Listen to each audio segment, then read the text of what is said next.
Hai Chandra Bordes, dan pada podcast kali ini saya mau sharing tentang bikin resolusi aja itu nggak cukup, kamu perlu melakukan ini ya.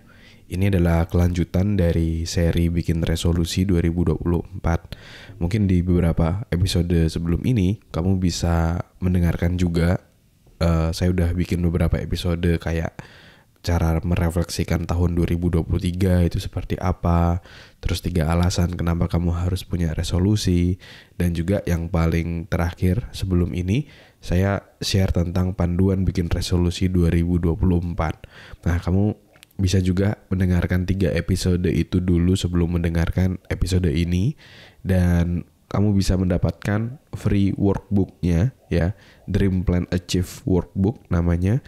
Itu kamu silakan masuk ke selfdev.id/resolusi ya, selfdev.id/resolusi, atau kamu bisa langsung klik link yang ada di deskripsi. Di sana kamu bisa download PDF-nya secara gratis dan bisa kamu jadikan panduan untuk membuat resolusi 2024. Jadi pada episode kali ini saya mau sharing satu istilahnya ya, mungkin missing puzzle lah, tentang bagaimana cara membuat resolusi. Kenapa kok dulu ketika saya bikin resolusi itu yang terwujud hanya sedikit gitu ya, bahkan tidak jarang itu nggak ada yang terwujud. Tapi setelah menerapkan prinsip ini, resolusi yang terwujud bisa jauh lebih banyak. Nah, apa sih perbedaan yang membuat perbedaan itu? Nah, saya akan sharing pada episode kali ini. Jadi make sure kamu dengarkan sampai habis. Nah, jadi dulu itu ketika saya pertama kali kayak mulai bikin resolusi, mulai belajar tentang ilmu pengembangan diri dan mulai bikin resolusi, saya menangkap dan saya merasa bahwa untuk mewujudkan impian saya itu cukup dengan menulis tujuan atau cita-cita saya ya. Jadi menulis aja itu udah cukup, dan lalu rasanya seperti semesta akan mewujudkan apa yang saya tuliskan. Nah, saya dulu merasanya cara yang benar itu bikin resolusi itu seperti itu. Tapi setelah saya lakukan, seringkali setelah saya tulis resolusi saya, tapi kok nggak ada perubahan dalam hidup ya. Tapi kok hidup saya kok gini-gini aja ya. Apa yang salah gitu. Akhirnya saya coba baca-baca lagi buku pengembangan diri, buku self-dev kayak gitu. Dan dari situ saya mendapatkan sebuah pencerahan gitu ya. Kalau nggak salah dulu malah justru hal ini saya dapatin ketika saya mulai baca-baca buku tentang manajemen, kalau nggak salah. Saya agak lupa gitu ya. Udah lama banget, tapi saya ingat banget pembelajarannya apa. Jadi kata kuncinya adalah ketika kita menulis sebuah tujuan, itu memang sebuah langkah awal untuk mencapai tujuan kita. Tapi menulis tujuan saja nggak cukup. Kita harus melakukan satu hal lagi untuk mewujudkan resolusi kita dan juga impian kita itu apa. Nah, satu hal itu apa sih? Nah, satu hal itu adalah kamu perlu punya satu yang namanya action plan atau punya rencana tindakan. Jadi tujuan aja nggak cukup. Kayak misalnya aku mau ke Bandung, itu kan tujuan. Tapi harus ada action plan yang jelas. Misalnya, oke, aku akan memesan 1 tiket kereta cepat pada tanggal sekian untuk bisa mencapai ke Bandung. Dan di Bandung saya akan menginap di hotel apa, akan kemana aja. Nah, itu kan lebih spesifik. Ada action plan yang spesifik. Tidak hanya sekedar aku akan atau aku mau ke Bandung kayak gitu. Jadi harus lebih spesifik. Nah, kenapa harus ada action plan ya? Karena dengan adanya action plan ada hal-hal yang bisa kamu kendalikan untuk bisa mencapai tujuanmu. Tapi kalau kamu hanya punya tujuan aja, itu kamu kecenderungannya akan jadi stressful. Karena kalau kamu hanya punya tujuan aja, itu adalah hal yang di luar kendali kita. Ya, kayak misalnya contoh, aku mau punya uang 100 juta contoh misalnya. Nah, itu kan hasil akhir gitu.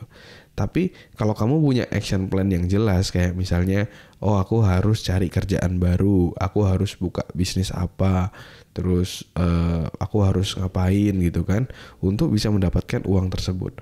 Itu akan jauh lebih jelas dan kamu akan lebih berdaya, kamu akan lebih merasa bisa in control dengan tujuan yang ingin kamu capai, ya. Nah, saya jadi ingat satu pembelajaran dari salah satu buku, namanya buku Personal MBA, ya. Di situ penulisnya adalah Josh Kaufman. MBA ini Master Business Administration gitu ya. Jadi bagaimana bisa menguasai ilmu bisnis dengan bahasa yang sederhana lah dari buku ini gitu. Nah di buku ini itu dijelasin ada istilahnya yang namanya end goal, ada yang namanya process goal. Nah kalau end goal itu adalah goal-goal yang berada di akhir atau hasil akhir gitu. Misalnya kayak tadi, aku punya uang 100 juta atau aku punya tubuh yang ideal. Nah itu adalah end goal. Tapi kalau proses goal itu adalah action plan atau goal-goal proses ataupun tindakan yang kamu mau ambil untuk mencapai tujuan tadi, ya. Misalnya contoh nih dalam konteks resolusi kesehatan misalnya. End goalnya adalah saya mau punya berat badan 70 kg gitu ya. Misalnya sekarang 80 kg gitu. Saya mau menurunkan berat badan saya dari 80 kg menuju 70 kg sebelum tanggal 31 Juni 2024. Let's say itu resolusinya contohnya. Nah, itu adalah end goal ya. Kira-kira proses goalnya seperti apa? Apa yang bisa dilakukan untuk mencapai target tersebut? Ya. Misalnya nih, contoh ya, saya kasih ide juga nih. Misalnya contoh, saya harus makan maksimum 2000 kalori setiap harinya. Terus yang kedua, misalnya saya mau olahraga 3 kali seminggu. Terus yang ketiga, saya mau tidur cukup setiap hari 6-8 jam. Nah itu adalah goal-goal, proses yang jelas yang bisa kamu lakukan untuk bisa mencapai tujuanmu.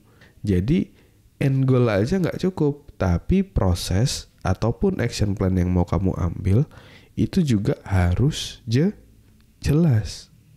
Terus misalnya dalam konteks lain, let's say misalnya webinar gitu ya, kan saya sering bikin webinar gitu ya, setiap sebulan atau 2 bulan sekali kayak gitu. Misalnya contoh saya punya target pendaftar webinarnya itu bisa 1000 orang ya. Nah itu kan end goal. Proses goalnya apa? Misalnya saya mau promo di podcast 7 kali gitu ya menjelang webinar gitu. Terus misalnya saya mau email blast, saya mau mengirimkan email blast ke email database saya. Terus misalnya saya juga mau membuat iklan gitu. Iklannya publish dari H-7 webinar sampai webinar untuk mendapatkan peserta. Nah contoh-contohnya seperti itu.